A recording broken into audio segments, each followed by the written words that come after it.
You give him a basketball, he's got more moves than $100 hooker. Damn it. I'm not cutting A that. $100 hookie? What the hell am I talking about? $100 hooker. And welcome to the Mind Your Movies podcast. That is staying in. I'm Ryan. I'm 100. No, I'm not. I'm Shane. And today Uh, we are talking about movies on Letterboxd that we found that have under 1,000 views. But we'll talk a lot about these, but in short, um, I picked Blood on the Stars, which is a Welsh movie from the 70s, I think. mhm. And Shane picked. I picked Fast Break, the also from the 70s, a basketball comedy. And yeah, it was there are two interesting movies that we will talk about in full spoiler detail. I will say, from my perspective, if you watch this video without watching the movies, I don't know that you will be missing that much. You'll probably be okay. But if you look up the movies and you really want to check them out before listening to the episode. But that's not necessarily a recommendation. I I think any recommendation of these movies would come with a lot of caveats. Yeah, which we'll get into, but also we will be Yeah. jumping into spoilers, so it's kind of awkward to Yeah, both we got kind of recommend and also spoil them at the same time. So, yeah, we gotta at least give the spoiler warning so you can make an informed decision. But before we get into our discussion of Blood on the Stars and Fast Break, we'll talk about a couple things we've seen recently that we can talk about without spoilers. Ryan, do you want to kick it off with anything you've seen recently? oh yeah. I'm gonna start with Die My Love, which is the new Lynn Ramsey movie. It's kind of an abstract look at um like mental health and stuff, and it's pretty insane. It stars Jennifer Lawrence and Robert Pattinson in this. So I'll say that I saw it with like a live Q&A after, where Jennifer Lawrence talked a little bit about the making of the movie, and mentioned that I think this describes the movie pretty well, which is why I'm saying this. She mentioned that one of the first things that her and Robert Pattinson had to do was to do interpretive dance classes together for a long time before they actually started. Like before they were even on set, they just had to do these classes together so that they just were able to be so like vulnerable and open with each other, I guess, like emotionally driven interpretive dances. And this movie is crazy. And I think that really sums up the performances. Um It yeah. seemed, yeah, it seemed like it was going to get a little unhinged, a little, I mean, literally insane. I did not see Die My Love, but but yeah, it's you liked it, right? It was I good. I did. I will say this is like in my top, definitely my top 10 for the year. It's hard to have a whole list right now, but Hmm. I actually think it's like bound to be in the top 10 even at the end of the year. So we've got a month and a half Nice. left, and I feel like it's probably sticking in that top 10. So I would strongly recommend it. It's still, I think it's still playing in theaters if you can find it. Hmm. And it's worth watching. It's pretty crazy. I think it's also worth mentioning that like a lot of people in the theaters, if you see this in a theater, I think this might have died down at this point, but a lot of people just didn't know what this movie was, and it was very clear. Like people in the theater were just like so confused, and they clearly thought this was going to be like a normal movie, and it's definitely not. So It was funny. When I saw Begonia, there was a young, maybe like college aged woman who came in with an, I assume her grandmother, who was extremely old. And they walked in like during the trailers, and I was like, do they know what this movie is? This is a Yorgos Lanthimos movie. Maybe that was ageist of me. Maybe that lady, maybe she's a big Yorgos fan. That'd be pretty sick. But she was like very elderly. And I was like, I don't know if this is the movie to bring your sweet grandmother to. But who knows? Maybe I'm being ageist here.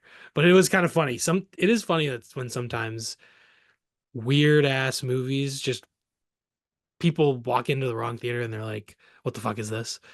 Yeah. yeah.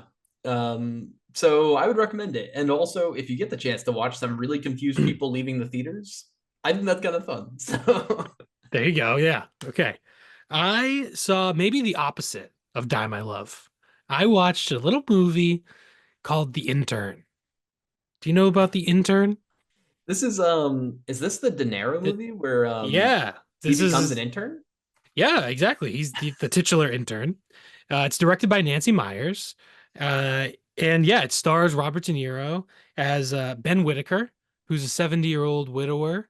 And he's retired, he's traveled, he lives in New York, he lives in Brooklyn, and he doesn't know what to do with his time. He just goes to the coffee shop. So he says, you know what, I'm gonna be an intern for Anne Hathaway at her like tech online shopping company. And he's gonna teach them to be adults, you know, uh, to gonna teach Anne Hathaway life lessons type of thing. They're all gonna grow. And I'll tell you, I put this movie on. I'd never seen a Nancy Myers movie. Big blind spot. Nancy Myers was very popular, but not my type of movie. That's what I've always thought. And I put this on, and the first maybe 15, 20 minutes, complete garbage. Some of the worst, it's PG-13. There's a censored version of, oh, what song was it? It's a Kendrick Lamar song. And they play like a censored version in the movie. I'm like, this is a movie. You're allowed to swear, but no, they play the censored version. And then almost like maybe within a minute, they play all about that bass. But it looks like it's absolutely terrible. I was like, I hate this. I kind of want to turn this off, but I'm gonna push through. And I'll tell you what, by the end of the intern, I kind of liked it. I was kind of charmed. Robert De Niro, one of his better 21st century performances, because if you look at his 21st century filmography, there's a lot of tough stuff. There's a lot of there's War with Grandpa. Is that what that one was called? That was a tough one. Uh, but yeah, Anne Hathaway is great. There's some nice side characters. There's some hijinks that ensue. There's some nice human conversations that are nice. And ultimately, is it a I don't know. The beginning was so awful that for me to come around and actually have pretty much enjoyed most of the movie by the end felt like a small miracle. So it was a unique experience watching a Nancy Myers movie. I think I could see the appeal of it being like a light entertainment that you just very that's watchable. It goes down smooth. It's comforting. I could see it being a comfort film for a lot of people. So, I opened my mind to the Nancy Myers experience, and I came away thinking it wasn't as bad as I had thought it might be, especially after that first like 15 minutes, which was absolute dog shit. So I guess the lesson here is for anyone out there that might have turned it on at one point and turned it off, it gets better. Yeah, yeah, it does get better. That's true. The start is literally like terrible, so Oh man, it really can't get any worse from there. But yeah, it came around. So that's the intern. nice. Very, Um, very random, extremely random. There's no reason why. I just put it on. It was on Peacock. If anyone wants you, to watch it. you know what? Sometimes you just put on like a movie that is probably not going to be that good. You just put it on, and then maybe you're surprised. So Yeah. nice. And there's something to it that this is a kind of movie that does not get made anymore, in that it's like probably had like a 20-30 million dollar budget, something like that. It's made for adults. It's about adult relationships, as in like an older man and a mom balancing family and career, all that type of stuff. Like mid-budget adult movies don't really get made anymore, which is shown because Nancy Myers hasn't directed. This is the last movie she directed, and it came out 10 years ago. Wow. So yeah, they studios have really been like, all right, you're either making a $2 million horror movie or you're making a $200 million superhero movie. And that's pretty much mostly what they want. So it was kind of nice to just watch something that was I don't know, a little bit of a throwback, something we don't get as often anymore, I feel like. Nice. I feel like that's a common vibe. I feel like in the like in this season, I feel like there's a lot of movies that people might just throw on. Like there's one not too long, like Four Christmases or something, and I feel like there's a lot of like just Christmas kind of schlock movies that people Mm. experience when they're out at you know, for me when I go to my parents or my fiance's parents or Yeah, something. they'll Those put on like Fred Claus or the yeah, Polar Express. Yeah. Stuff that's not really very good, but you're like, well, it's a Christmas movie. And Yeah. well, speaking of that, we are gonna do a Christmas themed episode probably a month from now. So keep an eye out, subscribe and stuff, because we're gonna recommend some good Christmas movies. And I already put together a few that are good. And not just, you know, Home Alone or Right. the standard picks. Right. So I think that'll be a fun episode. Yeah, I feel like hopefully people. I feel like oftentimes we're suggesting stuff. I think that is not always. We're hoping to not always just suggest stuff that has been suggested 1,000 times before. Right. Yeah. Um. So It's like, hey, you should probably The Godfather is actually good. yeah, I don't yeah. know. I don't know if you knew. I Godfather's pretty good. I've heard that we should watch Citizen Kane. Hmm. Anyone in? So Hey, yeah. it is good. Some people shit on Citizen Kane. If you don't like Citizen Kane, give it another shot. It's really Mm, good. Not you, but anyone yeah. anyone listening. I'm talking to the audience there. Our robust, large audience. All of whom have not seen Citizen Kane. Hey, yeah, there's a lot of people who haven't seen Citizen Kane. Yeah, It goes down smooth. I'll tell you what. For 1941, the editing, everything, there you just like go. The Intern. Much better than the intern. I'll It tell you goes down what. Citizen, smooth. no, no, no, no, no, no, no. The intern is a whole different thing. Citizen Kane, it's justifiably considered one of the best movies ever made, I think. And people who complain about it are just being contrarian, I think. Maybe subconsciously. Yeah. I feel Anyway, like I feel like it's natural to be a little contrarian when things are like superlative. It's like the best. And then I feel like it's natural for people to be like, "Oh, well, there's I'm not trying to always mock people, but that's always what happens. Even like Weapons, people are like, "Oh, this is the best horror movie of the year," and then people watch it and they're like, "Oh, it's not that good." And yeah. then there's always people who are like, "No, actually, you're wrong." It's like people, it's Yeah. just, and ultimately, who cares really? It's just form your own opinions. Try not to base it too much on other. If you're being contrarian, or you're just letting other people's opinions like dominate your Yeah. own a little bit. I feel like, you know Just what I mean? just watch the thing and try to enjoy it. And then if you Yeah. do, great. Like I don't know. Like yeah, Yeah, don't but I get it. It's tough. You keep hearing the movie is the best movie ever made, and you watch it, and you might feel a little bit disappointed. Expectations are a thing. right. But Also, it doesn't have to be your favorite movie. Like I think that's a big distinction that I think people yeah, have a hard time getting over. It's like, I think that the best movies of all time does not have to be the same list as your favorite yeah. movies of all time. But I've seen Point Break more than I've seen Citizen Kane. Does that mean Point Break is better than Citizen Kane? It's arguable. Probably not, but there's it might be more one of my favorite movies, but you could say Citizen Kane's better. yeah, we can we can start a sub series that's like Kane or Bane or something. It's like either it's as good as Citizen Kane or it's down there with like Dark Knight Rises or something. Interesting. I think you're really leaning on the rhyme there because that Yeah. you're really leaning on the rhyme. That doesn't seem like a very good game. It's just thumbs up or thumbs down. Yeah, that's it. It's just literally Rotten Tomatoes. Yeah, all right, all right. We'll do the Ebert thumbs Yeah, up, yeah. thumbs down. Yeah. Anyways, I'll Yeah, go mention name some one stuff. more thing here, Cool. or a couple more things, but I'll do it kind of quick. I'll say that this one doesn't need that much talking about. I feel like people have been talking about it, but it's how Frankenstein, the new Oh, Guillermo del yeah. Toro movie. And I think there's some mixed opinions out there, but I did really like it. It's got a lot going on. It's a pretty long movie, but I think it kind of flies by a little bit. All the acting's great. There's some CGI that kind of feels out of place, but it is also like a giant budget Netflix movie. I don't know, you know. And then I also saw a recent I movie. oh, I Oh will yeah, say I did not see Frankenstein, and I blame Nosferatu. yeah. Anyone go back when you can listen to our Robert Eggers Nosferatu movie, a 2.5 hour long modern rendition of a classic horror story that we've seen many, many times over. I got burned once and now I still haven't seen it. I feel like I might like it though, because I feel like Nosferatu, I wasn't able to connect with it like emotionally. Like I didn't really care about any of the characters or anything, but I feel like I might be able to connect with that weird ass, like muscular skeletal looking Frankenstein, you know? This is a much more character driven movie, I would say, than Nosferatu. Right. Um, It's Nosferatu, yeah, it was yeah, yeah. Frankenstein seems a lot more emotional. I feel like Nosferatu was more, I don't know. I don't know. Eggers movies aren't really like very emotional to me. They're very Emotionally, like, stylistic.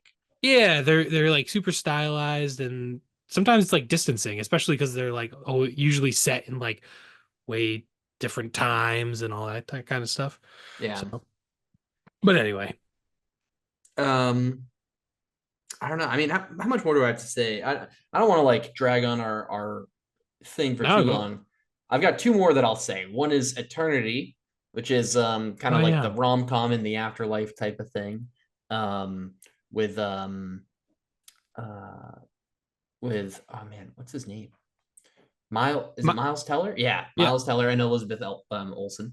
Um and kind of funny, she has to pick between her current husband or the one that died a long time ago, who's been waiting for her in the afterlife. And kind of a crazy concept for a movie, and it turned out to be pretty interesting and pretty good, I would say. Um, Well, and the last thing I'll say is The Wicker Man, which is I watched the 1973, the classic one. It's I mean it's amazing. Strong recommendation for anyone that hasn't seen it. Um, nice. it's like one of the seminal works in like folk horror. So if anyone hasn't seen it, it's just awesome. You should totally watch it. It's also like Nice. way wackier than I think people might Mm. assume. Like people hear that it's like, early folk horror, and I don't think they realize that like there's a lot of like songs and weird like naked people dancing and stuff. It's like super cool. You sold me. Yep, there you go. I, I've never seen The Wicker Man, either of them. So there's a big blind spot for me. I only saw a couple other things. I saw this movie called Drib, Drib. It's Christopher Borgle's first movie, and it's this weird like sort of documentary recreation of a true story, starring the guy that the story that really happened to, and it's like him creating these viral prank videos of him getting punched in the face in the street, and and then getting hired by a energy drink company, and they don't name the actual energy drink company. They make up a fake one called Drib for the movie. And then he acts in the movie, and then we'll occasionally get little snippets almost of them filming the movie because he's like a prankster and he will like just not read the lines correctly when they're doing it, and we see that. So it's kind of this weird like meta like docu drama comedy thing. And it was interesting, but the story itself was like there wasn't much to it. So it ultimately just was a little like where are we going with this? Like it kind of just led didn't really didn't I don't know. The story and the narrative wasn't as engaging as I had hoped. And so yeah, it's like an interesting concept, and obviously it's kind of cool. I really love Sick of Myself and Dream Scenario. So it's cool to see his first movie, but I wouldn't necessarily recommend people like rush out to see it unless you really love Dream Scenario and Sick of Myself. So there's that. Nice.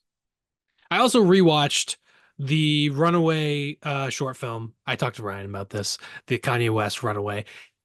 Fucking incredible. So good. Go out and watch it. It's on YouTube. It's the best. It's amazing. And yeah, it's fantastic. Go out and watch it. It's like 34 minutes, and it's super cool. Great visuals, obviously great songs. It's from the My Beautiful Dark Twisted Fantasy era.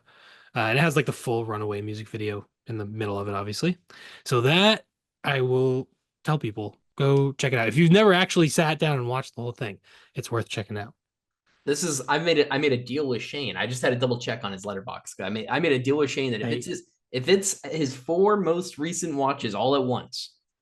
If I watch it 4 times in a row, then Ryan has to watch it. But I had to watch the movies for this episode, so it didn't happen. So then I was like, well, it's just not gonna happen. But you still should watch it. It's good. Yeah. Yeah, yeah. It's very good. Good music, good visuals. And this is the last thing I'll mention. I started playing a video game called Dispatch. Do you know this game? I do. This is It's it's episode based, right? Am I thinking the yeah, right it's thing? like a narrative, like you choose your path and then it affects events in the future type of a game. And it's actually really good. I'm on So I think episode 8 just came out recently, which is like the finale of, I don't know if it's the whole game or if it's just the first season or what, but I just finished episode 4, so I'm right in the middle, and it's actually really cool. It's genuinely funny, and the gameplay is pretty fun. You basically are a guy who, this is a world with a bunch of superheroes and supervillains, and you are working at in an office dispatching the heroes to various calls around the city, and you have to pick who goes where, and then to, whether they succeed or fail, they'll boost up their attributes or stuff like that. It's actually pretty cool. So this is not a video game podcast, but I and also there's a lot of cinematic qualities to it. So I think people who are into movies and TV and into superheroes, but honestly just into like character-based stuff. A lot of it is like, obviously it's in a superhero world, but it's kind of like a workplace comedy as well to some degree. So I think it's definitely worth checking out if people are curious about that. Yeah, that's cool. I always like those type of games. There's we've played when we lived together, the Quarry, which is kind of, I know it's a Yes. different style and everything, but similar in it's very cinematic and very like uh even like the people there are like made after, I think like Justice Smith is one of the models, Mhm. um and so like very it's supposed to feel quite a bit like a movie. Yeah. Yep, that's cool. And it's like there's like the Walking Dead games from back in the day too. It's kind of a similar concept. Um, but yeah. All right, cool. Nice. Well, I guess it's Bl- time. Blood on the Fast Break. Blood on the fast break, The which Draymond means Green episode. the wait, what?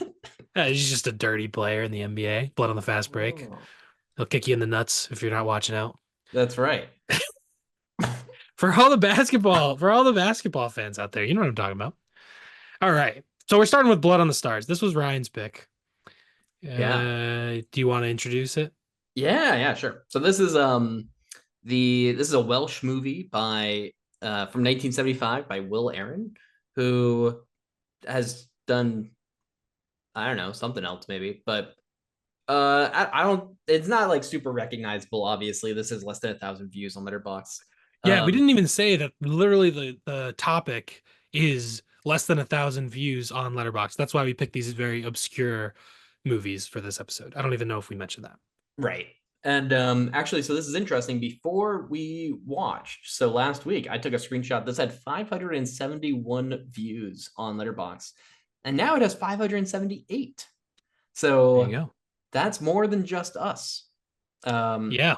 Yeah. I and imagine maybe there are people who watched it because of our episode, perhaps, but also that because it's on that Blu-ray set that you have, right? yeah, it's on the Saravin's uh folk horror compendium, the all the haunts are ours, all the hunts be ours, or whatever.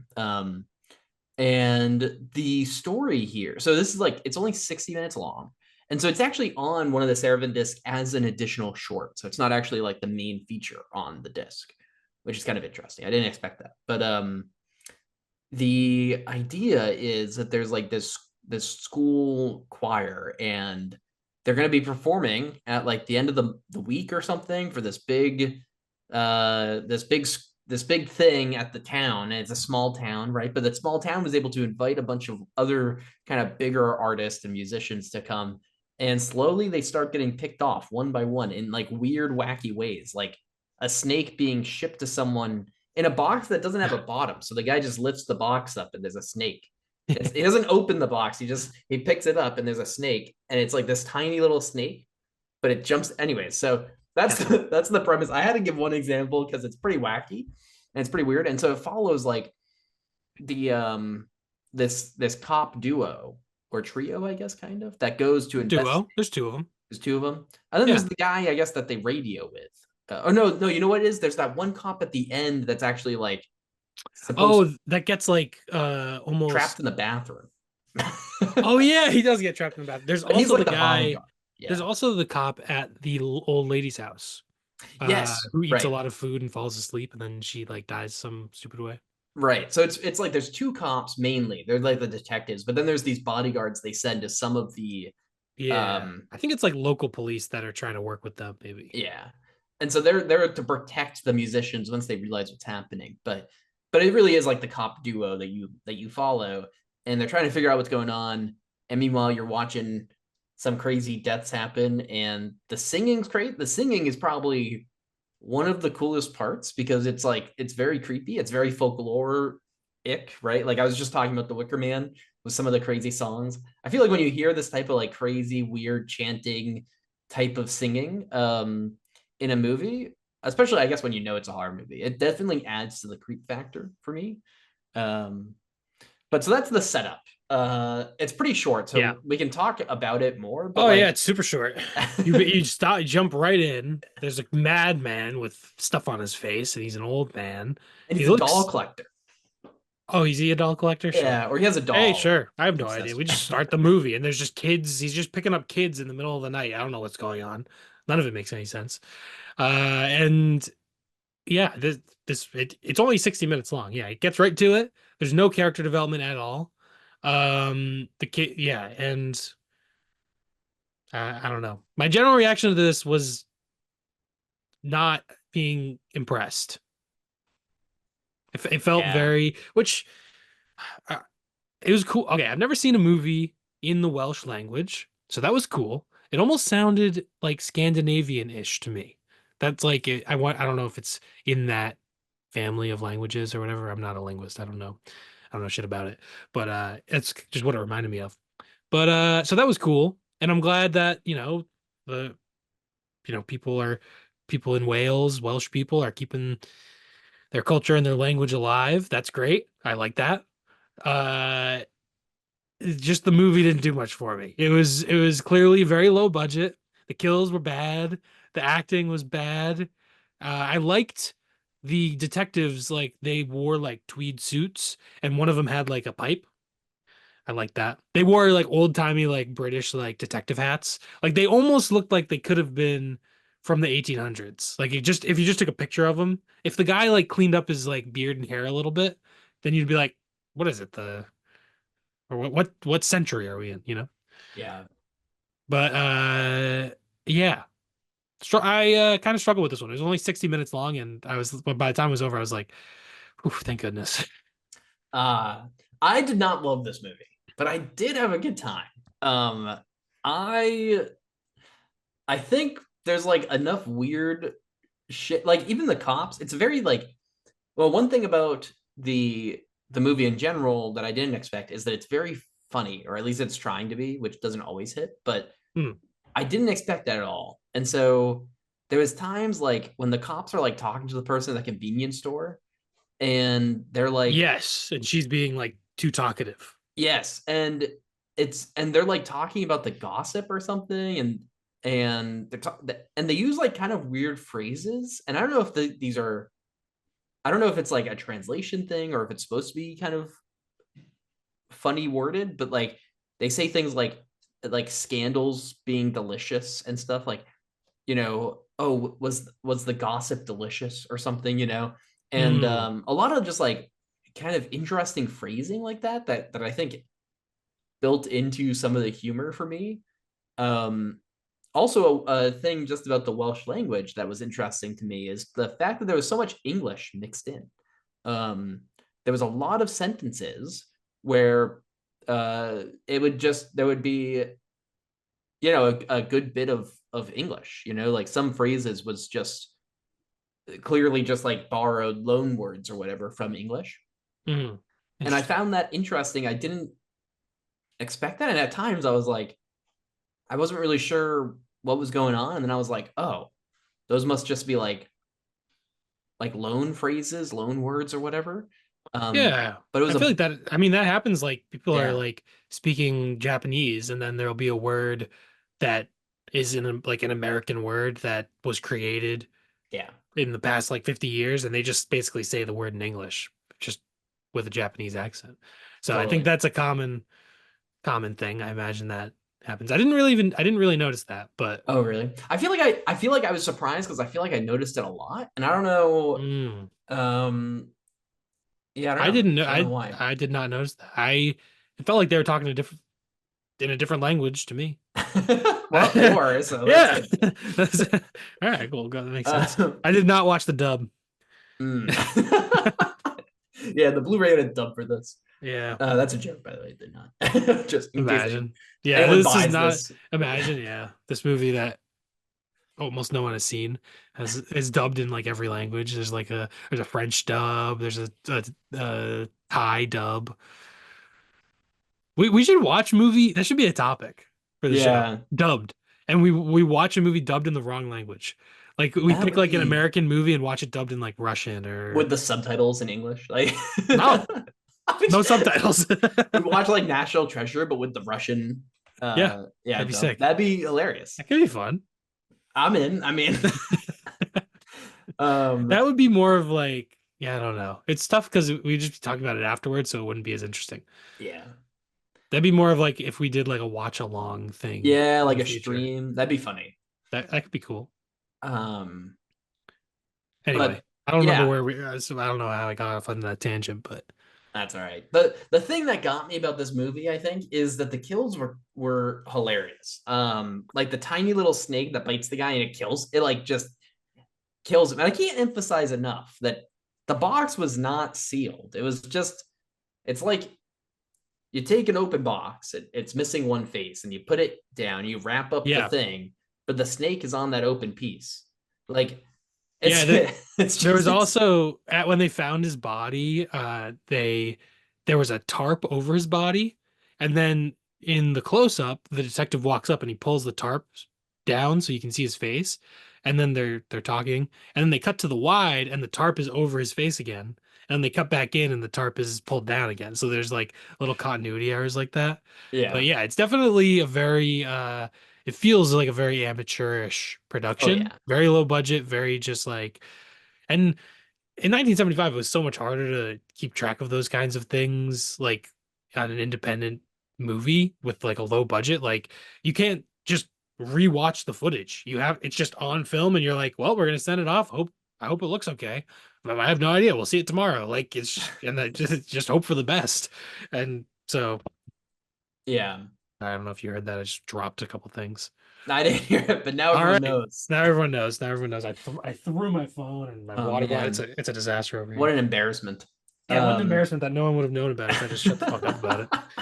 All right. Well, but so the harp part too, like that cop, there's a cop that's protecting this lady. She's like, she uses a harp, and she's just like he gets there and she's just feeding the cop like everything, and yeah. she's like, take more, take more, and he's like, I don't know if I should, and she's feeding him mead, and he's like, as long as it's not alcohol, I guess, and it's like, dude, what? It is alcohol, man, and and then he just like pretty much falls asleep standing up, I think, or something, and falls into the chair because he's just drank too Yeah. much.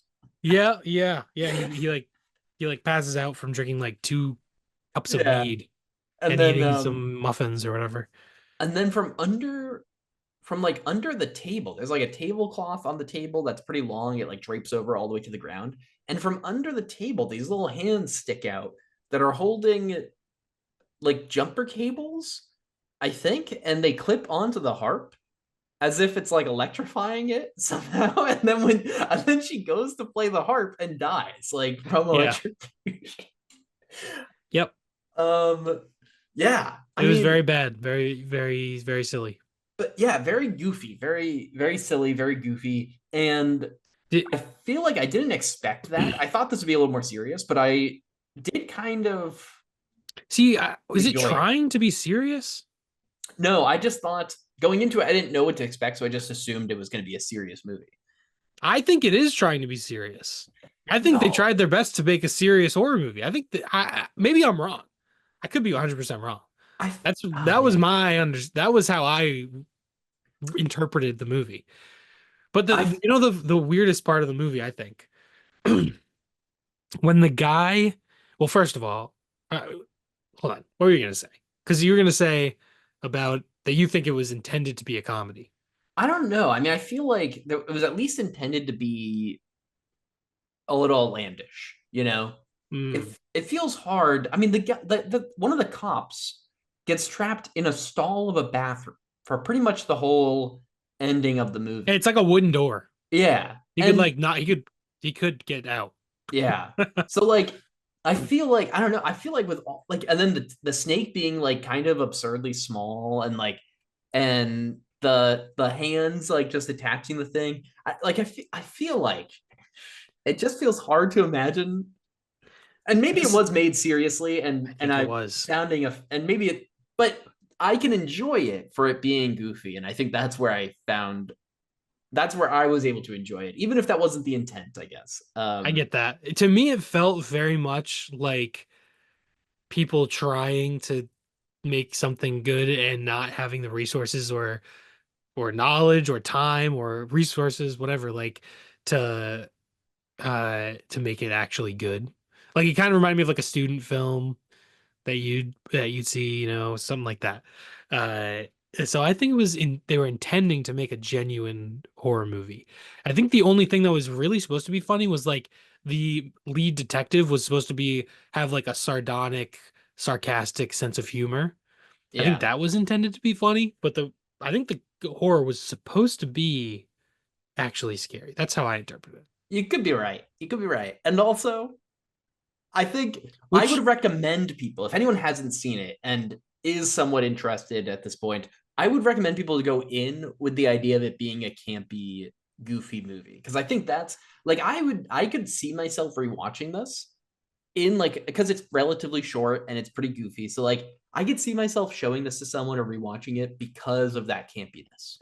I get that. I could see this having some kind of a so bad it's good quality. You could play a drinking game every time someone dies or something like that, or I don't know. So Every time you hear English, apparently. I guess I didn't hear any English. I don't know, but I will say maybe this is where it did border on. I didn't know what the intention was going on here when. First of all, the setup of this kill is insane. When the crazy old guy, the killer or whatever, is he just laying in the street. And so a car stops, and then he just like grabs him or something. It's pulled off very bad. It's not convincing at all. But he ends up like killing him, and his body's by a river, or a stream, really. And there's an old lady walking, and that finds the body, and the body is painted green, just Yeah. painted, and there's close-ups on the face, and you can see his lips are pink, and Yeah. you can see like his ears and his eyes, and there's pink skin, and clearly this is green paint, and it's not like it looks so bad that is that the best they could do? Is that is it supposed to look like that? Like, is it supposed to be comedic, like you're saying? But they had so many close-ups of it that I wasn't sure what the intention was there. Yeah, it is. I mean, I do think that this is a tough one because I think in terms of like sheer, this is supposed to be a good horror movie. This definitely does not succeed. Like No. it's This is very similar to like movies that you would see on like Best of the Worst on Red Letter Media, yeah, like some random horror movie people like in the 70s or 80s made on like VHS in the woods behind their house with their friends. Like that's the type of movie this is, I think. yeah. I can definitely see that, and I think I could enjoy that from this, and also I don't think everyone would. I mean, I think this movie would have felt long to me. It was 60 minutes, but it would have felt long to me if I sat there waiting for the tension, or I sat there waiting for the scare, like because this Yeah. has none of that. No, it doesn't. It's really best viewed as a comedy, I think. So bad it's good, campy experience. But yeah, that kill was pretty crazy. The green paint was insane. And the lady like and then she like passes out and then there's it was Yeah, that was funny. crazy. Yeah, the old lady on the bridge like passed out, and then somebody else had to come. Yeah. Some lady Yeah. was driving, and then she And stopped and sees the saw the lady thing. lady, and she was Yeah. like, "What's going on? What's going on?" And so there was like this kind of chain of events. See, it feels like that almost. It feels like slapsticky, not slapsticky, but like it feels like so comical, right? It feels like, why would you need this domino effect thing to find a body, right? Yeah.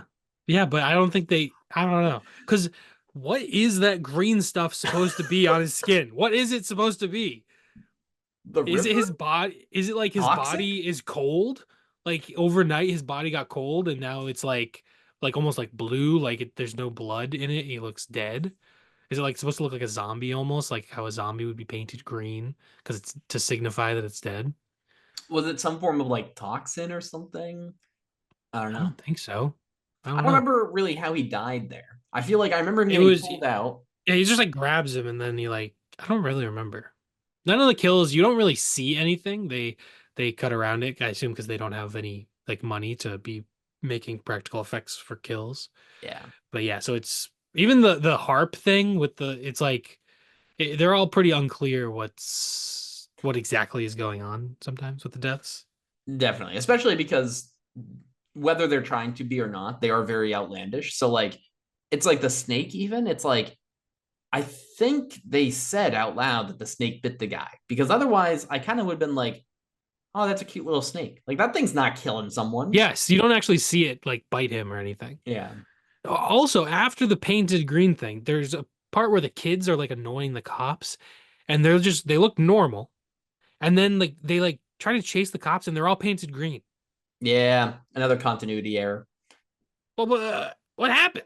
Well, they painted themselves green to look like the dead guy. They were trying to, Is that what was going on? yeah, because remember early on, they were playing all these games to like Yeah, I mean, reenact the dead guys, the dead right. people. But when did they Um, do that? well, yeah, I think that's a good question. But I think that was the intent is that they did that. But my point, like, yeah, it was just so weird. Yeah. Because so that was supposed to be paint. I They think weren't so. like possessed or anything. No, no. And I think they were supposed to be painted in. I know the scene that you're talking about where they like were just running up to the cops and They're annoying just them. like walking by at first, and they I just looked normal. I think they're supposed to be green there. You know, I think they must have been. That's my thought. Sure, maybe, maybe. I don't know. It does feel a little rough. At least this movie's old, Yeah, so if anyone who worked on it, I feel like I don't feel bad talking a little bit of shit about it because they probably understand that this is not very good. also, I mean, I'm not gonna feel bad saying this either. I would rather watch this than like a Neil Breen movie. I disagree. I disagree. I think I've only seen maybe the one or maybe two Neil Breen movies. Neil Breen movies are another level of like they're fascinating in how bad they are and how like being on like in front of a green screen of like a JPEG of a war zone and he's just like floating in front of it and stuff like that. It's another level. I Yeah, yeah, I based on my experience with Neil Breen, I would rather watch a Neil Breen movie. But maybe that's also an element of expectations there because I knew what to expect going into the Neil Breen movie. This one I wasn't sure what to expect. So, yeah. See, it's interesting because we both went in with that same not sure what to expect thing, and then for me, I feel like once it started being a little goofy and I was able to interpret that, I was like kind of all in on it. But it sounds like your expectation maybe never changed the whole time. no, pretty much like once that snake kill happened, I was like, oh, that was bad. And then there was like and then every kill just I thought sucked. And Mm, I was just taking this as a horror movie and I was like, it does not have any appeal really as a horror movie, I don't think. no, no. Yeah. So I will say, maybe the best death in the movie is the bomb in the soccer ball. Yeah, that was crazy. What an insane scene. And I think that's like a real soccer player. It seems like these people in the movie, a lot of them are credited as themselves. So I think these are real like like Welsh musicians and maybe a Welsh soccer player, footballer, from the time that That's funny. that were in this. Obviously, I don't know any of them because I'm not familiar with 70s Welsh culture, but that's that's my understanding. It seemed like that was like a famous soccer guy. Yeah, I would It totally was believe that. it was just like Angel Reese in A House of Dynamite. Mm, It was very interesting. similar. You Um, didn't see House of Dynamite. All right, no, for the but people out there that somebody saw it, got that. that joke hopefully hit a little bit. I was gonna say somebody out there understood that. It just wasn't me. It's a basketball. Um, Well, this is a basketball episode, so there you go. Um, I'm just ready to get to the basketball movie. I'll say one more thing about this movie is that in some ways, so the kids are in on it, right? I mean, that's a Yeah, big it's like thing. there's like that one kid who seems to be like almost controlling the old man in some way. He like berates him at one point. Yeah. And so it feels almost like Children of the Corny. Like I can see why this is like in the folk horror um compendium, right? Like I can see why Sarabin decided to put this in there because it does have a lot of like it's like this isolated small town that's like, you know, the children there are like fighting against the popular culture stuff coming into the town and taking away their fame or whatever, right? And they have that like kind of um those children are pretty creepy, I feel like, with the songs and the controlling this old man and all this stuff. I mean, you didn't feel it, but I don't think they were creepy at all. I think it just looked like kids in like pretending to act kind of a thing. You know what I which mean? is creepy. Like it was like, all right, Yeah. kids, have this class. We're gonna film a movie, and they're kind of just like there, don't really know what they're Mm, doing. I never felt anything creepy from the kids. interesting. All right. Uh, That's valid. Well, it sounds like so how does it end? it ends. So the guy tries to kill the final person after locking the police bodyguard in Right, the bathroom in the car. He tries to kill him by turning on the gas in the car and putting the tubes everywhere and stuff, you know, so carbon right. dioxide or whatever, or monoxide. And but the cops get there just in time and break him out. And then the cops are like chasing the guy down because they know who did it. There's like a witness, or the guy that was dying tells them who did it. So they go to chase the Yeah, guy.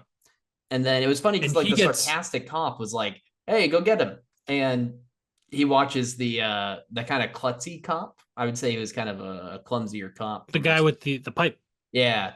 And he runs after him. So I guess that's the ending, really. And then the kids, and then The it's revealed that I think that's kind of when it Yeah, reveals more that like the kid was maybe more in charge or not. I don't yeah. I mean, I think the old man, gets like arrested, and then the kid like stays in his house, and he like sits in his chair, and it's like, ooh, creepy. Yeah. And he burns his doll. Oh yeah, he burned the doll. Yeah, and it's like pretty much that might be the last shot. Yeah. One of the last shots. Yeah, yeah. I respect the movie. You know, people tried to make a movie. They tried their best. I think they gave it the old college try. I just don't, from a viewer's perspective, I don't know that there's really much of a reason to watch this unless you're like a full core freak and you're like you've watched everything on this box set and you're like, all right, time to watch this 60-minute random Welsh movie. Uh, I get why it is like a bonus feature on a disc and not its own disc, because this would be like a disappointing thing on its own. But if it's like a bonus feature, then in that context, people might be like, "Oh, that's a little kind of cool" or whatever. But Yeah. yeah, I it didn't do much for me. Didn't really, yeah, it just didn't really work for me. But Yeah. And it's hard to make a movie, man. It's really hard. Making movies are extremely difficult, especially 50 years ago when you're shooting on right. film. Like, it's hard to make a movie. Yeah. I mean, it's important to remember that this is like an amateur movie from 1975 in a place, in a place where that wasn't super common, particularly too, Yeah. right? Like in America, it might have been more common at the time. And even in like, you know, you think about like Hammer horror, which isn't like amateur as much, but like you think about like, I feel like in like Britain and in America and in other places, like in the 70s, there was a lot of like kind of amateurish film being made, you know, but this feels like, uh, you know, unique in that way, right? Yeah. In Yeah, location. definitely. So I I would guess that, say yeah. I would recommend it to people. I think just going in with that clarity that this is I whether or not the intention was right. Like this is not a horror movie, right? This is kind of a Well, it is campy movie, it is a horror movie. but it's a campy horror. I mean, it's like the same way that like uh Like Birdemic or something. yeah, right. I mean, something like that. Although I mean, I see. I think this is better than Birdemic and stuff, but Oh, see, I would much rather watch Birdemic than this. Because this is the thing, like Birdemic, the birds themselves it's such like it's a unique failure. This one just felt like kind of incompetent, but not in a super interesting way to me. Something Mm. like a Neil Breen movie or a Birdemic or even The Room. Like they're a little more interesting in their incompetence to me. That's interesting. So Also, Birdemic might be twice as long as this movie, so that's probably true. So I mean, you got some different opinions here. I think, anyone that hasn't, I imagine most people. I don't honestly have no idea if people are watching these movies for this one or not. But you've heard our thoughts here. Whether or not you want to see it now is up to you. It is pretty accessible, which is nice. Were you able to watch it on Tubi? I watched it on Hoopla, Hoopla, which nice. is a an app you can access if you have a public library card. You can just sign in and you get whatever a certain amount of rentals or quote unquote free rentals, basically free borrows per month. So yeah, shout out to Hoopla. Hoopla is a really cool app. So go to your library and if this movie sounded really interesting to you, you can watch it basically for free. So Yeah. do it that way. Or you can buy the entire Seraphim box set just for this. Don't Don't do do that. that I don't though. think. Don't do that. Yeah. Yeah. But do you want to give our ratings for this one before we move on? Yeah, I think I gave it 2 stars. I think right when I finished it, I gave it like 1.5, and then I just felt a little bad and I gave it two. Oh, yeah. Um, I yeah, I don't know. I gave it two That's stars. okay. That's okay. I think it's a light two. Yeah. All right. I give it, I would say a high 2.5, but still 2.5. But I give it I'm 2.5 and a like for me because my likes, I think I'm honestly, I'm probably like everyone on Letterboxd. I really have no idea what I'm doing with likes, but I'm trying to make it more of a would I rewatch this thing, and Mm. um, and I think in the right circumstances, I would probably rewatch this. But um, I don't think there would be any world where I would rewatch this movie, but that's okay. this I've is seen it. I'm good. it makes sense. I would say why it has such few views. I think this is a movie that is Yeah. not. And I imagine it must have been really hard to access for many years. Yeah, And probably in the like Severin box set, it was like you could they probably got the rights for pretty cheap to just throw it on one of the discs. yeah, But yeah, it's good that it's accessible now. And I will say on Letterboxd, like a lot of the people, I saw a lot of people giving it like 3 stars and a like, and appreciating the Welsh representation and like seeing a movie in their own language and stuff like that. So I totally respect that, and I'm not trying to shit on this like one of the few movies in the Welsh language. It just didn't really do much for me as a viewing experience, but that's okay. That's yeah. okay. Um, Yeah, so I guess we should. Oh, I can say real quick. The rating recap on these is a Oh little yeah. tough because they have such few views. So I would take these with a particularly extra grain of salt. Partly because I have no Rotten Tomatoes scores to go on for this. Naturally, you might imagine. Um, and it's been seen by so few people on both IMDb and Letterboxd, but it does have a um, a 3.1 on Letterboxd out of 5, and a 5.5 on IMDb, which brings it to an average of 5.85 out of 10. So um, definitely probably skewed high for, How 5.85? so just under that 6, which would have been the 3 Yeah. ish thing. So I don't know. I guess that's actually right around where I put it. So um, I don't know. It's Yeah. again, there's like I think also this is a biased rating recap because the people that are watching this are people that sought this out for some reason or another, Yeah, right? definitely. Whether it's because it's a Welsh movie or because it's in the folklore thing, right, or whatever. So um, yeah, I don't know. I mean, rating recap for this doesn't make a lot of sense, but there you go. If anyone's still curious, All right. It's time to get to fast break. yeah. Let's go, fast break. All right. So for this one is under 1,000 views on Letterboxd. It's when we picked it, it was had 924 views on Letterboxd. It currently has 928. So that's pretty good. Have you logged it, Ryan? I I have not, and actually, this is interesting. It sounds like these went up by the same number. No. No, The okay. other one went up like 8. This one went up 4. Oh, but that's okay. so here's the thing: is I'm not very good at math. It's half as much, but that's okay. Uh, but yeah, so it went up by four. It will be up by five once you log it.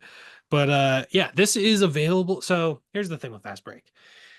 It's available to watch on Tubi. It's also available to watch on I think Like, Freevee or yeah, Plex. It's on Plex, and also there are versions on YouTube. As far as I can tell, all of them are 4:3 aspect ratio, like a standard def full screen version, probably from a VHS tape or maybe an early DVD that was in full screen. So basically, they cut off, they cropped parts of the movie so that there wouldn't be any bars on old standard definition TVs. Uh, so it seems like if you rent it, it's the same. It seems like that's the only version available to watch. So we had to watch the shitty four by three instead of the 1.85 by one, which according to IMDb is the original aspect ratio. So that kind of sucks, but that's kind of just the nature of this being a super obscure movie, I guess. right. Yeah, this is kind of another thing along the same lines of just availability is, these movies, this one isn't even, available enough where you're watching the actual, the full content. You're really getting a lot less of the actual content. And Yeah. it looked like, from like DVD or Blu-ray dot forums or whatever, it looked like there isn't even like a physical release of this proper In widescreen, in yeah. widescreen. So hopefully that happens. I think we Yeah, always just I want things to get more published.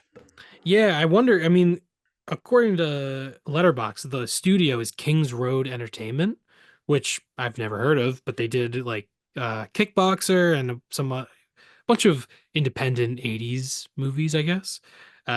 So they probably don't exist anymore, and maybe the rights are in some kind of a limbo, or I really don't know. Mm, Uh, so yeah, it's kind of sucks that we had to watch the kind of crummy version of this movie, but that's okay. That's the nature of the topic for this week. So yeah, Fast Break.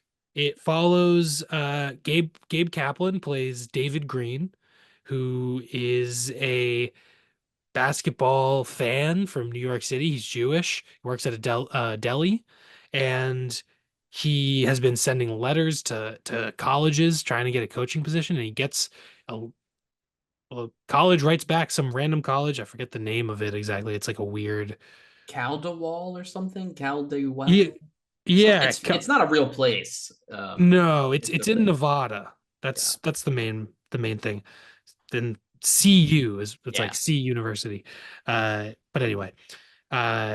He gets long story short, he gets the job. He has to bring some of his friends, his eccentric and unique friends from New York City. Uh four people from New York City come with him, and they are in Nevada, fish out of water, trying to upstart this college basketball program. And that's the basic summary of the plot. And there's a lot of hijinks. There's a lot of 70s humor throughout the film. And Yeah, yeah, not like what's up doc humor, by the way. no Like more like Bad News Bears type of yeah. humor. Yeah. But which is mostly just a sign of the times. I didn't really have a like I don't think it was necessarily endorsing any of those things. You know what I mean? It definitely did not age well. I mean, Yeah, it, a lot of gay slurs. yeah. But also, is that not how these characters would have talked at the time? I don't I feel know. like that was pretty much how people like would have talked about that at the time. I think if they were very progressive about gender and sexuality at the time, it would have not made much sense. Yeah. But there are Still some still did not like that part for sure. But well, that's fair. Yeah. I can see what you're saying. It's like that's just how it was at the time. But Yeah, I think it's just a reflection of the time in the movie. I don't know that the movie is necessarily it's not condemning it, but I don't think it's necessarily saying this is a like the character like preacher is apparently a 19-year-old preacher in some sort of a church, and he has knocked up the 15-year-old daughter of the head of the church. And DC is a drug dealer on the run. Uh Hustler is a pool hustler. Like they're not necessarily paragons of morality in society, you know. Yeah. And that's kind of part of the reason that these are talented basketball players who are not already playing college basketball, because they have their other issues. And one of them is a woman, which is crazy. That's where a lot of the homophobia comes out, because for most of the movie, Swish is a a woman pretending to be a man. She's the man style thing, Mulan style thing. And they basically just think she's a gay guy for most of the movie. And yeah, they don't like that. Yeah, they definitely don't like that. Also, she's the man is hilarious. That's literally the reference I wrote in my review. Um, It was interesting because at first, you see Swish playing, and she looks like a man. So then she comes out dressed as a woman, and I thought this was a like transgender woman, like who lives as a like plays basketball with men and everyone thinks is a man, but then lives as a woman outside of that. yeah, And I was like, wow, I didn't expect this to be in this movie. And then it turns out it's not. It turns out she's just a cisgender woman, and pretends, basically like binds her chest and pretends to be a guy to play with the boys, I guess. Um, so yeah, yeah, pretty crazy, a lot of the stuff going on in this movie. yeah. It's weird. It's A lot got of high a lot of hijinks. Is that what you're gonna say? a lot of hijinks. Yeah. Yeah, they eat the weed in the car, I and was they're just that's exactly what I was thinking of. that's probably the most. I mean, I think in full disclosure, I didn't like this one very much. I think that's probably a memorable scene for me. Probably, I mean, because it's been recreated too in like, uh, you know, what is that movie called? With the Super Troopers. Don't they do this in Super Troopers? Oh, maybe. I've Um, never seen Super Troopers. that I haven't seen it since like high school or something, but I remember a scene similar to this, although it might have been like shrooms or something instead. But they're getting Mm, pulled over, so they have to, eat their drugs, and so that scene is very iconic. I feel like, not literally because not a lot of people have yeah. seen this, but but feels iconic, feels memorable. Um, I can't think honestly of much other stuff that I found funny, to be honest. Hijinks. I don't know. Interesting. I feel like most I mean, yeah, I guess that makes sense. Uh yeah, I don't know. There's I will say the basketball is good. See I that? think I can believe that. for the time, obviously 70s basketball just looks dated from a modern perspective, just because the rules were enforced differently and it was played differently. There's no 3-point line. This is pre 3-point line. So, Interesting. but you can see like in at the beginning of the movie, like Gabe Kaplan is playing, and he can actually like play basketball. He doesn't look terrible, which is kind of cool. And so yeah, I did enjoy seeing that. Everyone's playing in jeans, which I thought was pretty funny. Oh, Not that's funny. everyone, but there are people playing in jeans right at the beginning. Um, and yeah, I will say maybe the part that didn't work for me the most was the wife, uh, Gabe Kaplan's wife, who basically exists to just be a roadblock, and then they get rid of her for the rest of the movie, and then she shows up at the end. Uh, Kind of a Yeah. lame character, very much 70s, just like, oh, the wife's gonna be annoying and then leave, and then whatever, she'll come back at the end. I felt like at the end, I agree with that. And also it felt like there was the swish. They're down, they're suddenly down because um who was it that was about to leave and then came back? Well, Uh so yeah, DC. Well, it's kind of crazy because there's the assassin. So Preacher almost gets assassinated at the beginning of the movie. That right. brings him on the run. So the assassin is at this big final game, which if they win, David will get the job for the next 3 years and his whatever $30,000 salary. So they need to win the game. The assassin is there for Preacher, and DC is from has a warrant from New York City, and the police are there to get him. And the coach doesn't tell him because he wants him to play, and then the cops will get him afterwards. But he tells him, and he's gonna leave, get on to get away, and I guess is that where you're going? He's gonna run away from the cops because they're gonna arrest him after the game. Right. So, but he has, everything's coming, this is like the climax of the movie, and literally Yeah. every possible thing is happening. There's the assassin there, he's trying to run away, and then Swish reveals Oh yeah. that she's a lady for something. Like, I don't really understand what the point of that was, to be honest, at the end.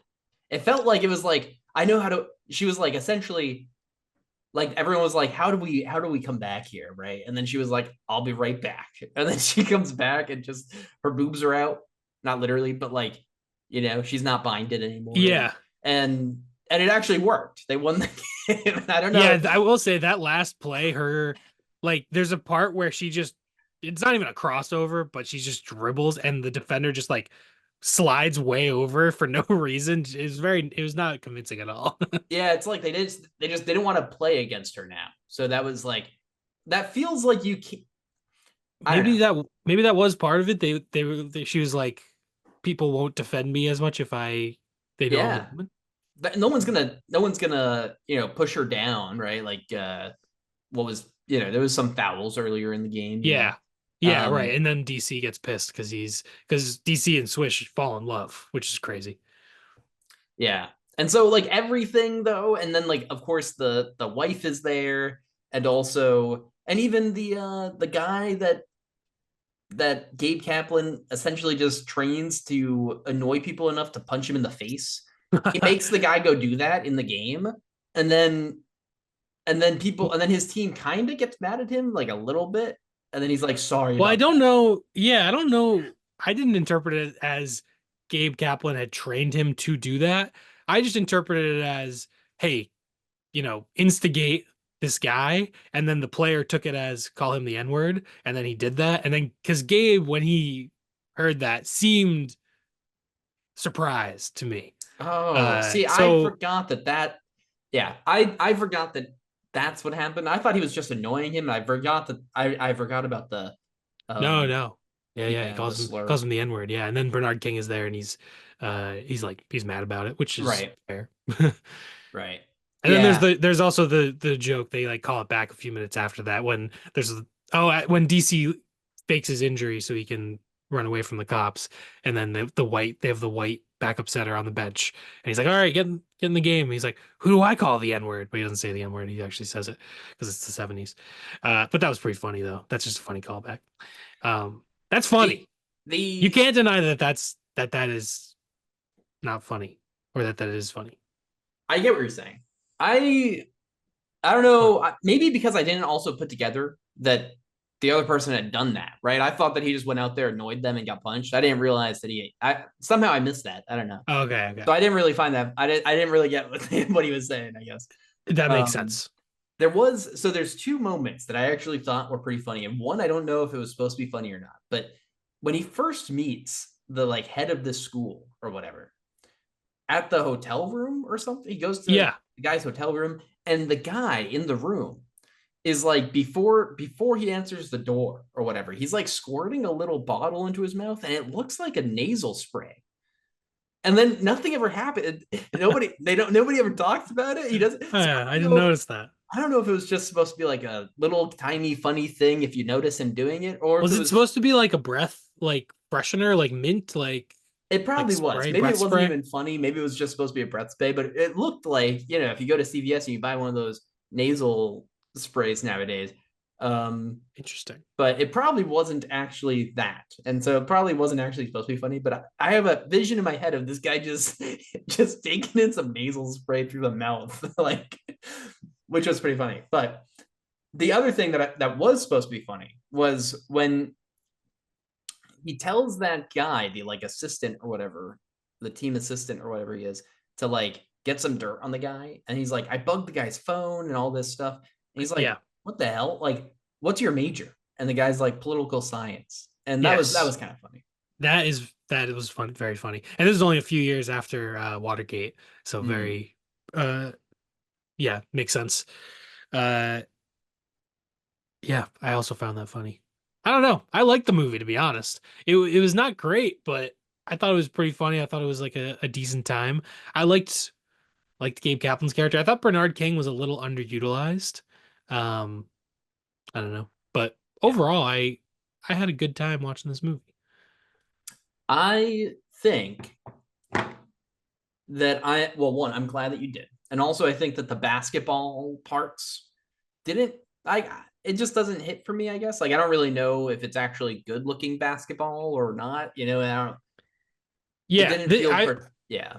I just thought of Blue Chips, which we also covered on this show, whatever, many months back. Uh the basketball in that was like obviously it's the 90s, it's different, it's like better, but also the way it was filmed, there was a lot of close up and you couldn't quite see all the action. And a lot of this you could see. They shot a lot of it in wide shots and you could actually see what was going on. And like during the game, there's actually like things that make sense and you're kind of just watching basketball. I guess that's why I kind of enjoyed it because I was like, oh yeah, I'm just watching this basketball game right now. This is interesting. Like Yeah. I'm here for that. But I get why if that does not have any interest to you, you'd be like, this does not Yeah. appeal to me. But I thought it was, I liked how a lot of it was shot with wide shots so you could actually see what was going on and tell what was going on. And so I kind of liked it better than the almost like close up, gritty, handheld approach of like Friedkin and Blue Chips as Yeah. That comparison. that makes total sense. And I think I probably did like tune into that in the games where like I did notice that like you got to see more of what was actually happening. Um, and I think the premise is kind of I do think the premise is interesting here. Where like, he's paid 20, what is it, $50 a game, which 60 is $60 a game, if he which wins. oh yeah, right, only the games he wins. And he gets room and board, which is not nothing, But then also, if he beats this team that I didn't realize he wasn't even scheduled to play, he had to like make himself able to play them, which was kind of insane. Yeah. But he gets that 30,000 salary. I looked it up today. That would be $130,000. That's a good like. So the premise here is pretty interesting. Like essentially, you have to you have to train up this team and win against this seemingly impossible task, and you're given a six-figure salary for 3 years. That ain't a bad deal. Yeah, right. And Um, and a lot of it is him like skirting around the rules, like all the academic requirements. They're cheating in those ways. Like I don't know. I think it is supposed to be a sort of vulgar comedy of like yeah, y- whatever, a respected institution. This is like the underbelly of it, where it's like, yeah, we don't actually care about the academics. We just want a good basketball team because a good football team is too expensive, he says, you know. yeah, Also, a very funny part I thought was when they're arriving at the school and the school like president says to put on some black music and the guy puts on like really old like 40s like almost like I don't know exactly what type of music it was, almost I guess jazz, but I was like that is not none of these guys would be listening to this music in 1979. It was just very out of touch, so yeah, I thought that was very funny. uh so yeah, also when DC like jokes about growing plants in the dorm, someone says like, "Oh, this place you could fix it up. You could put some plants in here," and he's like, "Oh, I could grow some plants or something like that." That was pretty funny. yeah. I mean, he did just have to eat all of his weed. So I know, yeah, yeah, that was a funny scene, and then they just go by, and I enjoyed that. yeah, but then nothing really happens of it. I thought there might be something else after of like the Oh, they're like super messed up. yeah, like they just kind of giggle a little, which was fine. I mean, I do think that was a pretty memorable scene. So Yeah, I like that. I do think if you just eat weed like that, I don't think you get like It messed up. doesn't interesting. I'm pretty sure that's not how it works. I think it needs to be like up to a certain degree in order to have effects. That So makes that's why it sense. needs to be like burned or cooked. So they just wasted all that weed. Yeah, I think so. Maybe they could let it dry out. If because some of it was just in their mouths and then they spit it Yeah. all out, you know. Also, the 70s weed, it looks very a lot of like dirt and grass and extra stuff in there. A Yeah. lot rougher than the legalized weed you would see nowadays. Yeah. Bite into it and Like you get a time. rock, you know? Yeah, yeah, yeah, right. There's pebbles inside. Yeah. Yeah. Yeah, different Um, time, different time. Worse weed and a lot more slurs. yeah, lots of slurs in this. I mean, it was kind of I can understand it was a different time, but also it was kind of hard to listen. I mean, it was just a lot. It felt like Mm, a nonstop almost. Like you get an F word, you get an N word, like um yeah, I don't know. I get that. That's fair. It just didn't bother me. Yeah, that's So valid. I guess I kind of just knew, like, I'm What like, you're yeah, getting it's like into. a raunchy comedy from the 70s. This is, I don't know. I didn't think the movie was portraying anyone as being morally righteous. And so like that's kind of I felt like the whole movie, the kind of the point was all these people are fucked up in their own types of ways. So it's kind of just showing them being fucked up in different ways, I guess. So I didn't if it was like the super homophobic guy, whatever, I don't know, like some John Wayne movie where it's like, oh, he kills all the Indians and yay, that's a good thing. Like Yeah. then that is the type of stuff that would bother me more. Just because I guess that was why it didn't bother me. I didn't feel like the movie was presenting them as being heroic. Yeah. But I also Yeah. understand why people would be like, yeah, this is not, I just don't enjoy hearing this. Right. Yeah, I get what you're saying too. And I'm glad that the basketball was nice because I feel like that does give you something to recommend this for. Yeah. And again, like I mean, I didn't find too much of it funny, but I can see that, people totally could. It is funny to me. I feel like I had a more fun, like in terms of just humor time watching Blood in the Stars, which whether or not it was supposed to be funny, I thought was like campy funny. Mm. And this one I was kind of like, okay. See, I was the Like complete opposite. This one, you know what? Kind of like the intern, went down smooth. Went down smooth, man. Like, is you watch it, you watch some basketball, you hear some slurs, you go back to a different time.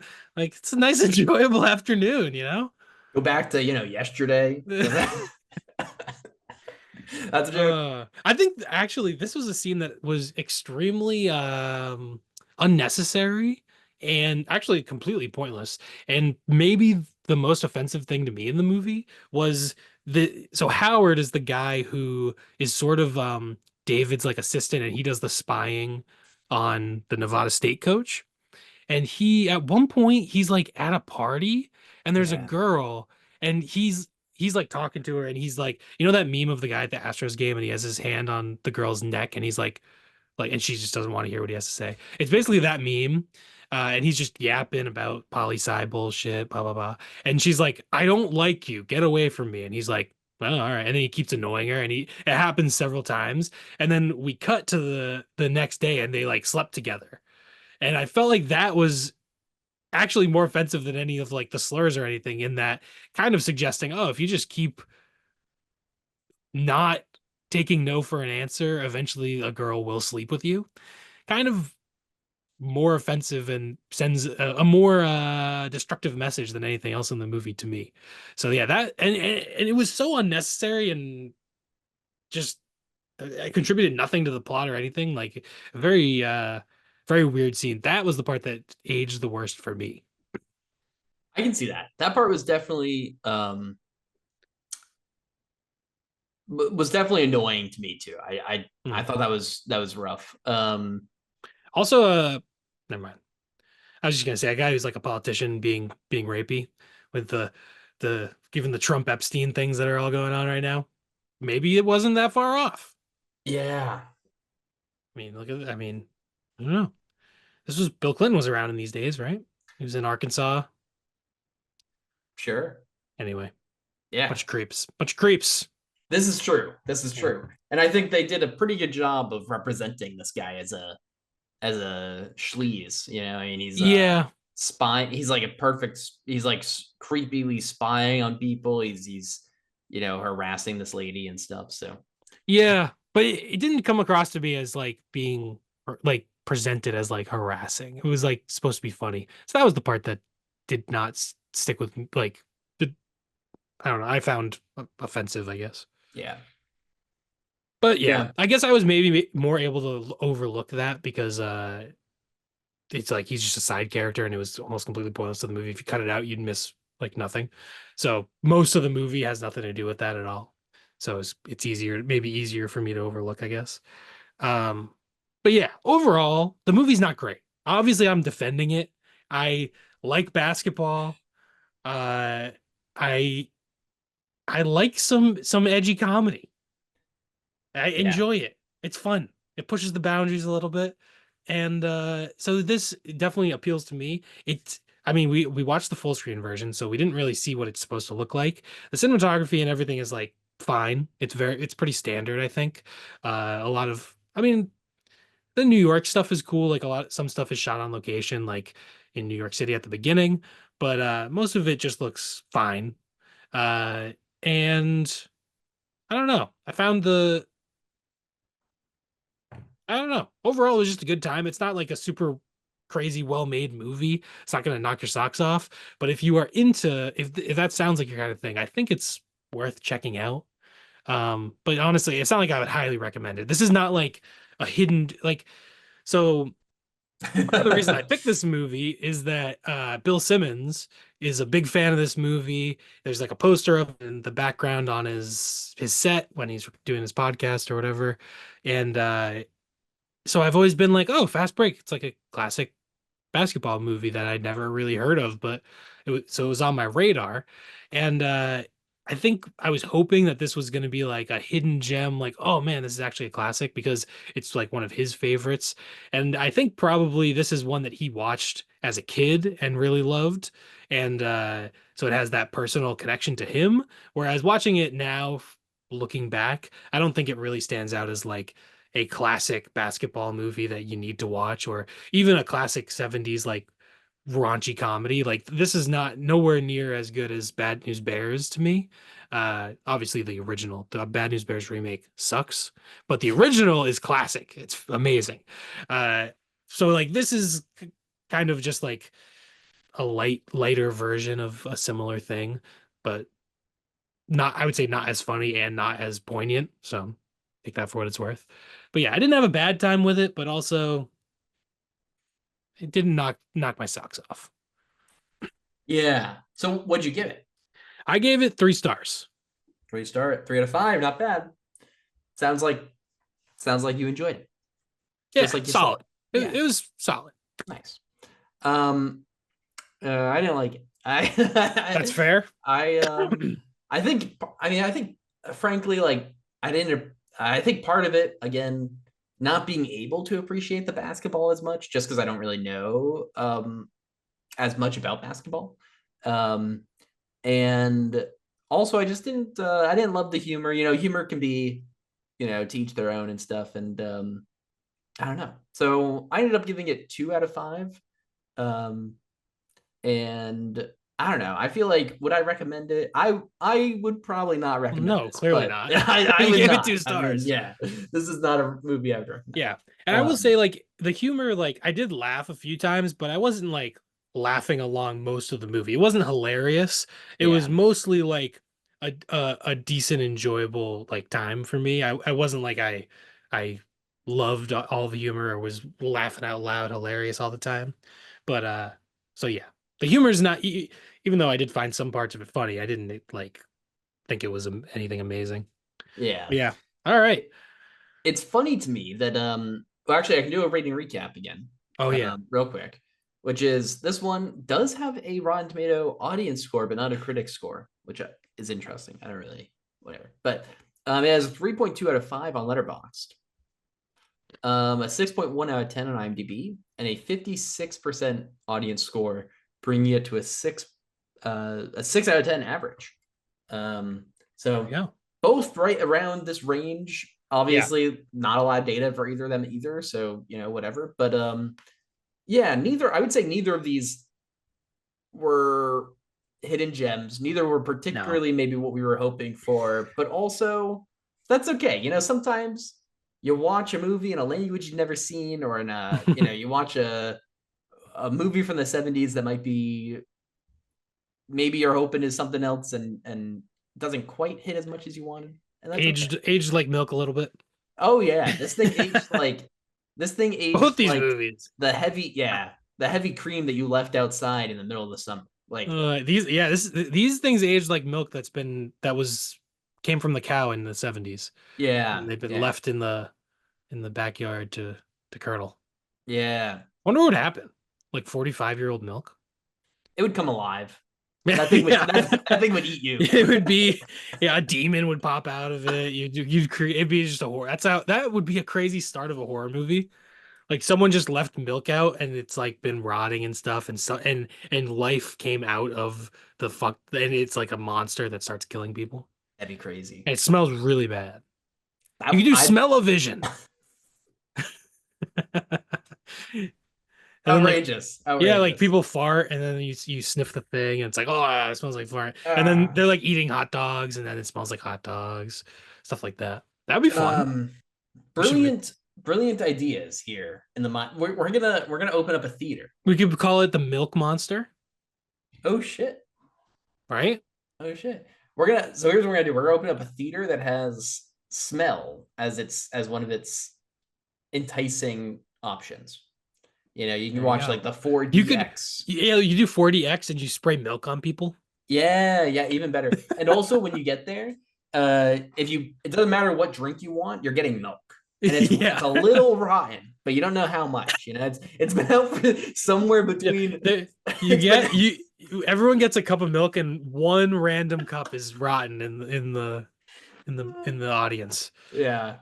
Um yeah, but everyone smells rotten though. Everyone has a little spray of Yeah, rotten and if you get smell. the rotten one, everyone else dumps their milk on top of you, and you get bullied in the theater. Everyone makes fun of you. You're like, Yeah. you're the milk, and then you're the milk monster for the screening, Oh shit. and Oh then you go shit. around and you kill all the other people in the Yeah, audience. then the doors Yeah, actually lock and yeah. it's an escape room for everyone And it's else. a battle royale.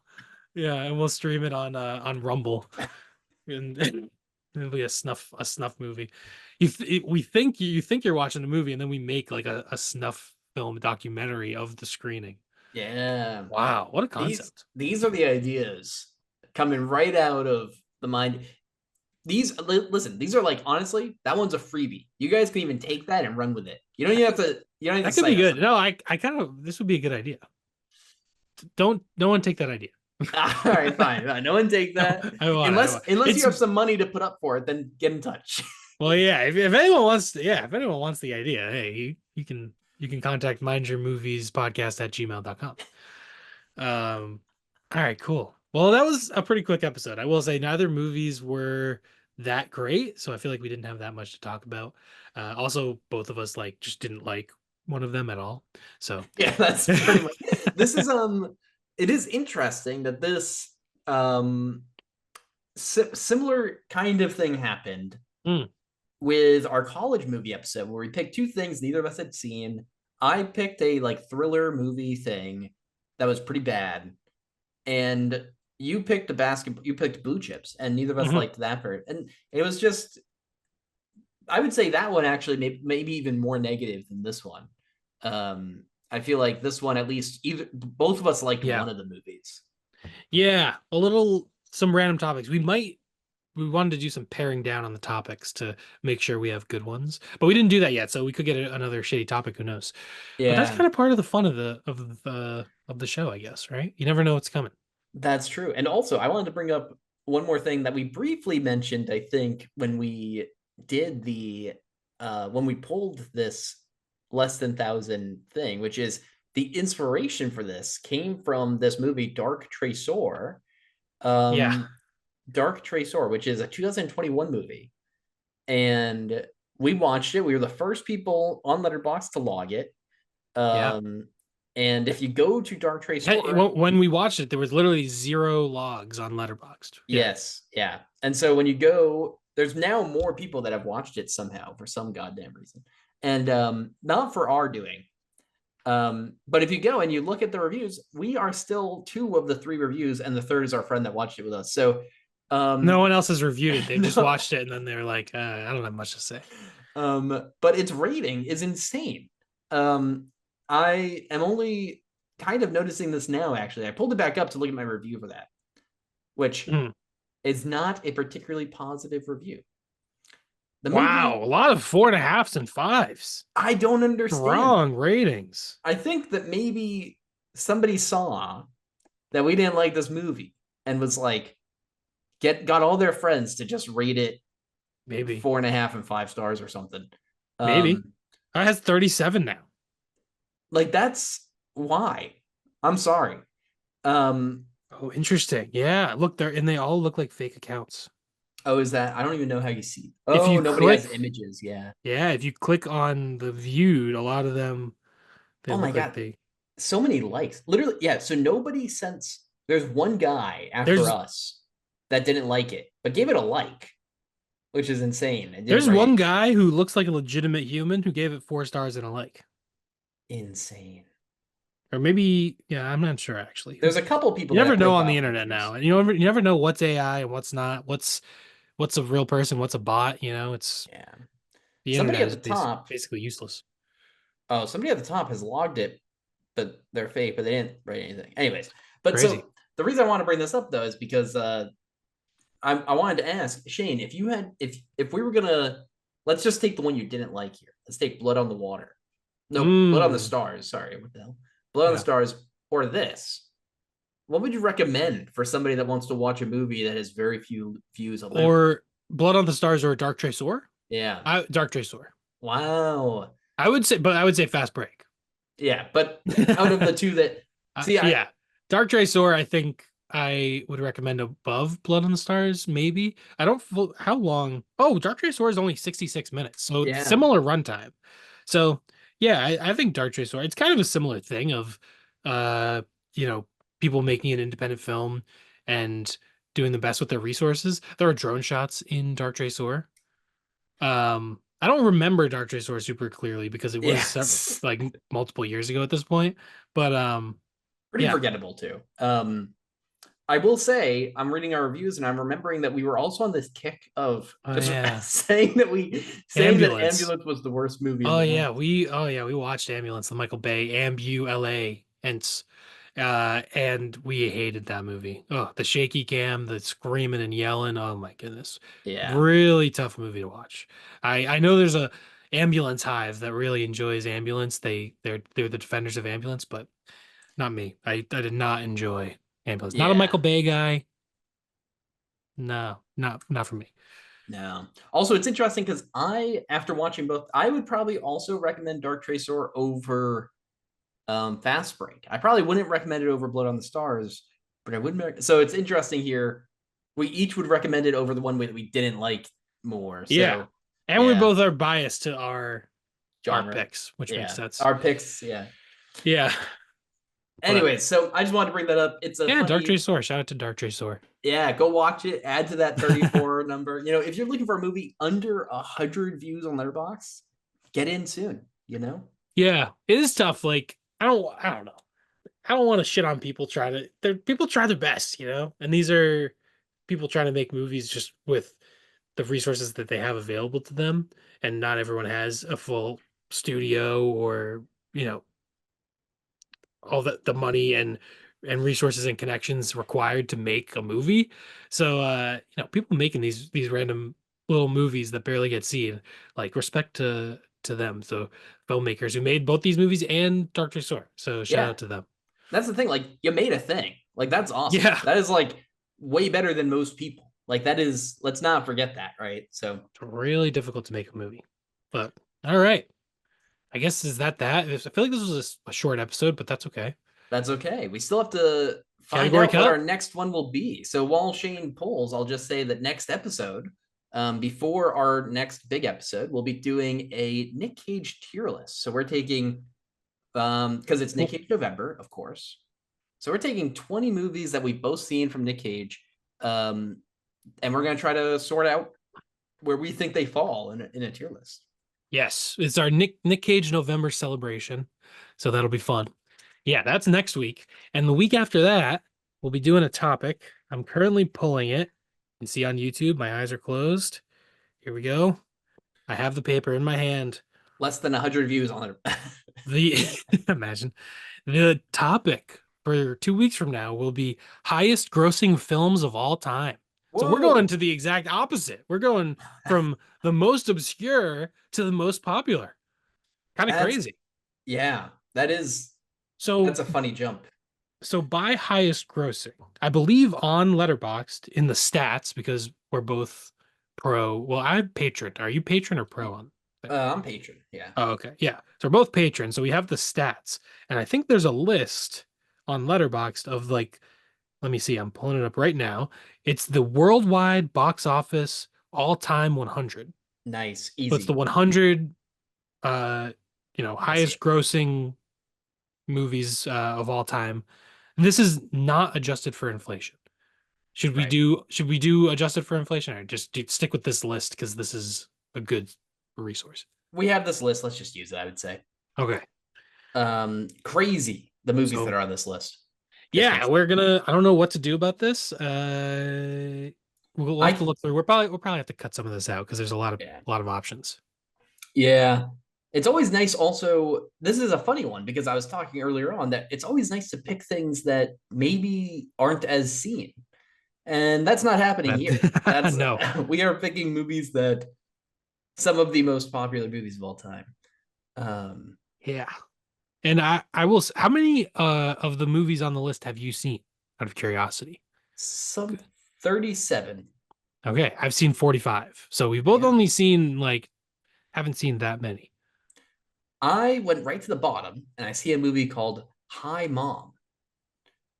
Yeah, this is I've never even heard of this. Me Looks neither. like a Chinese movie. It only has 5,000 views on Letterboxd. I assume probably because it's you. I don't know Huge in how. China. Yeah, and I don't know how popular Letterboxd is there. Right? Yeah. Probably not. I don't even know if it's available in China. I Yeah, have it no might idea. not be. Um, Yeah, I'm not familiar with this movie, but yeah. but that's interesting. I mean, just thinking of things that other, thinking that people out there might not have seen yet. That's an option. Um, that might be one of the only options. Thinking of things that are maybe not as Yeah, seen. everything else looks extremely popular. Interestingly, like right at the top, there's Ni Jia 2, Yeah, which which is is another pretty. Chinese movie. And didn't that come out this year? Yep. That's I've not crazy. seen either Ni Jia movie. Me neither. Um, yeah, I mean, those would definitely be the picks if we wanted to do things that might be, we might catch people, be able to give people recommendations on. Otherwise, we're picking things here that I think we just picked something really popular. maybe we just want to talk about, and that's okay. Yeah, I'm gonna see what my highest rated is on this list. I mean, there's like Inception, there's like Dark Knight, there's like all. Inception is number 100, so it could get knocked off I know. pretty soon. Also, it's funny because then there's also like Venom and you know, uh, Ice Age 4 has okay. I didn't know there was four Yeah, Ice Ages. I will say, looking at the top movies like that I have seen, like my favorites, the highest rated. Uh, I don't know if I want to pick one of these. I feel like this might be a good opportunity to pick something I haven't seen. Yeah, totally. I would say that makes sense. There's it's interesting. I have seen the original Avatar, but I haven't seen The Way of the Water, and that's like number Same. 3, which is insane. I've also only seen the first one, have not seen Way of Water, and Fire and Ash is coming out. We could do Avatar and Avatar here. We could do. We could. I mean, that is also like 6 hours of movie though. It's insane. Yep. I mean, honestly, anything on this list though, pretty much is these are long movies. We've got a lot. If I sort by shortest, not that that's what I'm going to pick. I'm just curious what the Yeah, shortest. right. You're gonna look for anything under 90 minutes. There's no way this is a 90-minute movie here. Pets. The Secret Life of Pets Wow. is 86 minutes. I found one. What? Secret Life of Pets. There you go. I'd watch that. Although I kind of like the idea of doing Avatar. I will say, there's no way I'm picking double. We're not doing double Avatar. If you I, pick Avatar 2, I will be forced to watch both Avatars. that's what I'm So, saying. I would also want to rewatch the original to watch the new one or number two yeah, because it's been a while since I've seen it. And then I'd be caught up for Fire and whatever Ash. Fire and Ash. Yeah, if you want to do that, yeah, because then So I can see Fire and Ash and because I don't what want to pick Avatar 2 and then you pick something else and then we both have to watch three plus three large movies, but also I'm not like super attached to Avatar either. I don't I like the original Avatar was not one of my favorite it movies is. of all time or I anything. know it is crazy that Avatar's number one. Yes, I mean Maybe I will. Maybe we will do double Avatar. it could be interesting where the new one's coming out. I know it's kind of perfect timing, huh? Oh, that's insane. It's insane. That's insane. There's all this Marvel stuff that I have not seen. I've seen some of them, but not most of them. Yeah, if I picked Avengers Endgame, you'd be fucked. Yeah, yeah, You'd be I could just spending watch all it. day and all night Oh watching all. my No, no. gosh. No, I'll just watch Endgame. I won't watch any of it. Maybe I could pick Transformers: Age of Extinction. Oh, why though? It's Marky Mark, Stanley Tucci, I I think Lee I Bing Bing.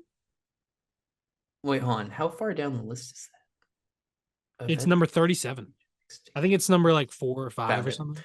I just watched this earlier Oh, this year.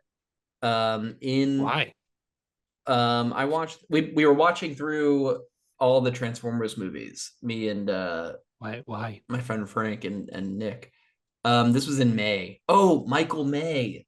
God. Oh, you did Bay May? Yeah, Michael Oh Bay May. man. And so we watched, and for context here, if you wanted to watch this, if you wanted to pick this movie, I'm gonna read you my whole review. It's half a star. Oh no. And I said, Michael Bay is weird, man. Why has he got to put a whole bit about Romeo and Juliet laws? With one of the main characters actually having a card printed out and laminated in his wallet to explain those laws. Hmm. And then I said, if you start at 10 half stars, you get -1 for that, -1 for the cinematography, -1 for the lack of dinosaurs, -1 for the family friendly war crimes, -1 for the acting, -1 for the dialogue, -1 for the bad $200 million CGI, -1 for the name Transformium, -1 for not explaining Shia LaBeouf's absence, -1 for having TJ Miller at all, -1 for having Mark Wahlberg, -1 for the amount I of like Mark Wahlberg. bad Dutch angles, and -1 for poorly delivered voice acting lines. So Interesting. So you gave it a half a star. I'd probably give it like 1 star because I like Mark Wahlberg. you could get rid of And that. I think Preacher from Fast Break would probably give it like 5 stars. Yeah, that's true. He probably really liked that movie. If you picked Transformers Age, I'm not rewatching it. I watched it in May. I'm going to call that soon enough. Yeah, there's no way I'm choosing that. There's absolutely zero shot. That movie's Yeah, look, I garbage. mean, looking through, Could I do don't know. could do Dark Knight. That movie's just awesome. Or Oh, I Rogue could pick One. Revenge of the Sith. Oh, we could do a Star Wars episode. Rogue One and Revenge of the Sith would be cool. Um, I watched a 4 hour long fan cut of Revenge of the Sith that it like interlaces a bunch of like the Clone Wars stuff. Oh. Um, yeah, don't do that, but it was It interesting. It was interesting. wasn't worth it. I mean, it's 4 hours long. No, don't do that. Yeah, that's tough. I mean, there's the Dark Knight trilogy. We could just do a whole trilogy too. That'd be kind of fun. Just the Dark Knight trilogy is pretty awesome. Is there anything on here with Nick Cage? No. Lowest average rated movies on here. You want to guess the first one? It's a movie we've already talked about. Oh, I was gonna say Twilight. That's because it's on here. What? Transformers: Age of Extinction. Oh, there you go. Oh, okay, yeah. and then Jurassic World Dominion, Oh wow. and then Star Wars: The Rise of Skywalker, Yeah, okay. and then Batman v Superman, Gotcha. and then a Minecraft movie, and then the other Transformers movie that's on here. Could pick one of those, I guess. All right, we're back. Um, Once again, this was a long deliberation. Extremely long deliberation. So many options. Many franchises that throw a wrench in our two movie system. Yeah, we had a lot of ideas here on like ways that some things could be connected or whatever. One of the challenges I would say is that these movies are ones that a lot of people have seen, including us and probably people watching. And they're also ones that like the ones that we haven't seen are generally because we just have chosen not to. Like it's not like there's movies on here really that we haven't heard of, you know. So Except Hi that's Mom. yeah, which was I kind of wanted to pick it, but it's kind of a hard one to fit in with the all the rest of these are like superhero movies and like Mm. Disney movies and stuff. So we went a totally different route. And we went with the unadjusted for inflation because there is a very different list that is adjusted for inflation with like Gone with the Wind and a lot of classic movies. But we went for unadjusted for inflation. Yeah, So most of them are from the past 25 years. There's only like four or five from the 90s. So yeah, yeah, and for context, a lot of these are just franchise. A lot of this is yeah, Marvel, a lot is Disney, a lot is there's the Harry Potter movies, the Star Wars movies, the Lord of the Rings movies, um, Toy Story. I mean, there's just so much stuff on here that's all connected. yeah. And there's a lot of Minions on here, which was tempting. I've never seen any Minions, but I kind of wanted to. However, I decided to pick Venom because he looks really cool. Yeah, The Venom movies, when they came out, I was like, this looks bad. This looks kind of crummy. But I feel like they have a little bit of a reputation of being kind of fun. And and he looks like real cool. He has like sharp teeth and a crazy tongue, and like he looks crazy. So I was like, you know what? I'd watch that. And I it's actually, yeah. yeah, I actually look forward to rewatching it. It's been a while since I've seen it, and I remember feeling kind of mixed on it. So it'd be interesting to see what I think of it going into it now. So that should be fun. I've never seen it, if I didn't say that before. And I'm picking the live action Leo and Stitch movie. Now you guys might be thinking, do these guys not know that this list includes like some of the greatest movies of all time, like the Lord of the Rings trilogy and the Dark Knight and things? But It has a bunch of junk on it too. it has a lot of this list is insane. Um, and we wanted to find some things that we could actually maybe add some stuff to the conversation on. We feel like there's a lot of stuff out there that's hard to add to the conversation. Like, what do we Yeah, say about we the Dark Knight? yeah, or like the Avengers movies, stuff like that. Things that have been talked about so much that it's hard, or things that are in a series that is long and might be difficult to talk about, stuff like that. But these are Yeah, kind of one-off things that we can just talk about as themselves. Also, a superhero movie and a Disney live action remake, which are two of the biggest, most popular subgenres in recent years. So it kind of makes sense to pick them, I think, so we could talk about those trends, perhaps.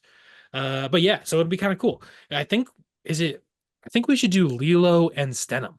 I like it. yeah, Leland Stenham. All right, cool. Lilo and Stenham. All right, cool. So next week we got, I mean, this is kind of fire.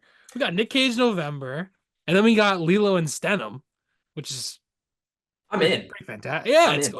who else would also two like Stitch and Venom, there's some kind of crossover. Yeah, yeah, Similar there is. vibe. Yeah, and they eat crap. They both will put stuff in their mouth. No, like seriously, like they are both. I think when we watch these, a connecting theme here will be consumption. Oh, interesting. With our top, some of the highest box office. You know what I mean? Consume. Oh, Mhm. interesting. That is that's pretty interesting. But there was definitely some ebbs and flows, I would say, in us picking these in amount of enthusiasm, and I think that I'm actually pretty excited about what we settled on. I think I these will be think fun we watches. I think we settled on some good stuff. And am I gonna watch the entire Venom trilogy? Most likely. Uh so yeah, subscribe on YouTube, all the podcast apps, Apple, Spotify, Amazon, wherever. Uh and you can Catch our next week's episode on Nick Cage November, the tier list, our Lilo and Stenham episode, and then I think we can announce it now. After that, we're going to be doing top 5 found footage movies. This is a Ryan staple, his favorite genre, which I don't like. I think I put together 5 movies that I like that are considered found footage. Uh, and so yeah, that'll be cool. So we got that coming up. We got kind of some cool, I feel like some good episodes coming up soon. Yeah, I'm pretty excited. This will be, I mean, we have a pretty sick layout for the rest of the year, honestly. So Yep, yep. And then a couple weeks after that, we got some Christmas stuff, and then it'll be 2026, which is kind of fucked up. But yeah. that's insane. But Yeah. All we're right. we'll see you guys in the next one. Don't forget to mind your movies.